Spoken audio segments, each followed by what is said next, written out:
The Ford F-150 isn't one of the most popular Ford products. It is genuinely one of the most popular vehicles on American roads, often outselling vehicles like the Camry or even our beloved Honda Civic. And so today, we're going to be taking a look at the most recent evolution of the Ford F-150, which is the F-150 Lightning. This truck is all electric, and it looks forward toward the future. However, for this video, I wanted to compare it to the past. So I am also driving this. This is a 2025 Ford F-150 XLT, and under the hood is a gasoline-chugging 5-liter V8.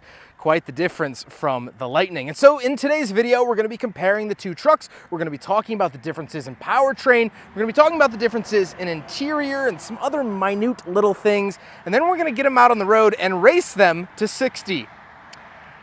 I think I know which one is going to win. So let's start off under the hood of the XLT. That is a 5.0 liter V8 known as the Coyote V8 and is essentially pulled from the Ford Mustang. In this application, it makes 400 horsepower, which is interesting because back here in 2014, it actually only made 360 horsepower. So the 5-liter Coyote has gained 40 horsepower in the last 10 years. Now, if you're particularly sadistic and you enjoy paying more at the pump, there is the 5.2 liter supercharged V8 in the F-150 Raptor R. That is going to get about 9 miles a gallon. Each fill up is going to be well into the hundreds, if not $200 to fill up on that premium. So I thought this would be a little bit more fitting of a comparison to the F-150 Lightning. I enjoy this and it makes very, very good noises.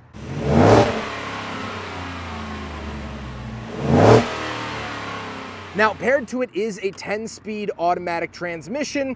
That's something we're not gonna have to deal with in the Lightning. Then there's this, the Lightning. And unfortunately, unlike the XLT, there's actually nothing under here. Now, it's actually quite nice. You do get a frunk for extra storage, but the motors are down below. There are 2 electric motors powering this truck, and it gives it 580 horsepower. Now, that is a slight bump because this is the extended range, has a little bit bigger of a battery pack, and so that gives it that 580. But that's quite the hefty punch, and it is all-wheel drive all the time. So you're not switching between 2 high, 4 low.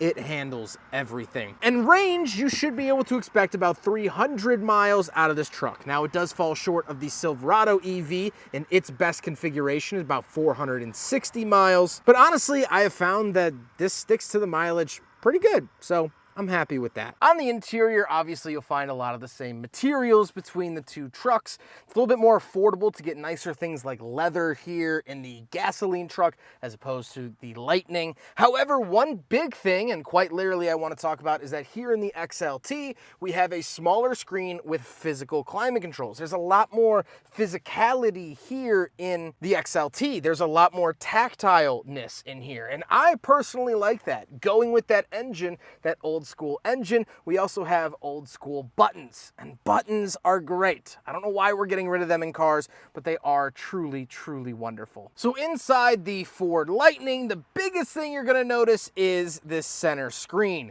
It is massive and it does absolutely everything. Your climate controls are ran through the center screen. All of your infotainment, your volume is a sort of digital slider. And I don't love this. This does feel very modern. It feels very new. It feels very Tesla-y, which every EV is trying to be. But I don't like relying on the screen for tactile things like the climate controls. But by and large, a lot of the same touch points in here. Steering wheel's the same. Shifter still folds down in the XLT as it does in the Lightning, which is all fine and dandy. This has a nice steering wheel. I enjoy that. The materials in here are decent enough to pass. However, you're gonna get more bang for your buck going with the gasoline truck because you can find leather and nicer materials for a cheaper price than the Ford Lightning. This is $75,000, where the black XLT in the video is about $62,000. $13,000 difference? Is that worth it for this big screen?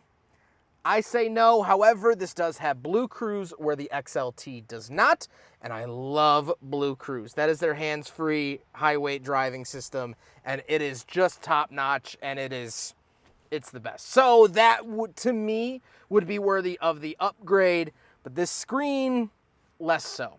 I like it in the XLT a little bit better. But now we get to get it out on the road and see which one is quicker. So here in the XLT, we do have a sport mode. However, this sport mode does not put it into four-wheel drive auto. There is no four-wheel drive auto on this particular truck.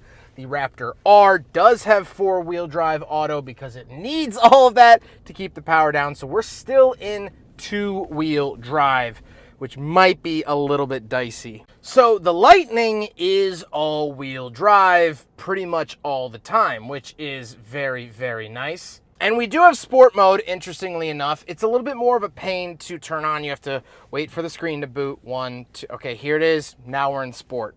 A little bit more annoying, but this is also an EV, which means instant torque. I don't think this is going to be that close. I really don't, but I guess the proof will be in the V8 or electric pudding. Go! Now!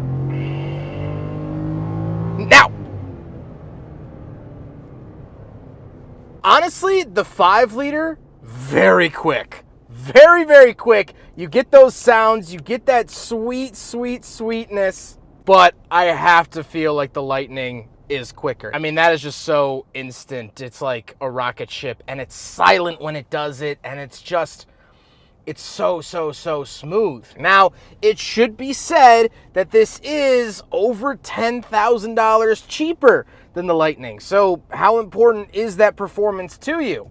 That's something that you're gonna have to figure out for yourself. That's the biggest thing. Yes, the F-150 Lightning is faster. It is. It just is.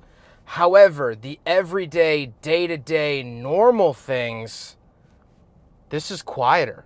This is way, way, way smoother. I mean, the 10-speed in the XLT is very smooth, and it is very nice. But comparatively to this, I mean, it might as well be a box of rocks. But let's get on to my final thoughts. So, personally, I would pick this. The overall driving experience of the F-150 Lightning is better. Is charging annoying? Sure, but the overall drive is smoother, it's faster, as we saw, and it's just easier to live with. This also has things like Blue Cruise, and I know that that comes at a $13,000 premium over the XLT, but I just overall enjoy driving this truck better. I could see myself living with this truck a lot better. And I think this is honestly the forward momentum of the F-150.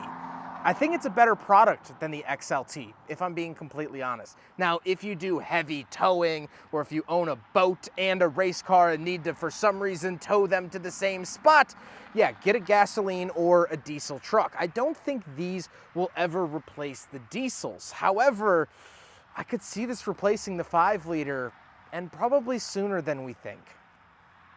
I hope you guys enjoyed the video. Huge thank you to Andre for letting me borrow his XLT for today's video. Huge thank you to the Ford Motor Company for letting me borrow their Lightning for today's video. If you guys have another head-to-head comparison that you would like to see on the channel, please let me know in the comments down below, and let me know which one of these trucks in the video would you take home.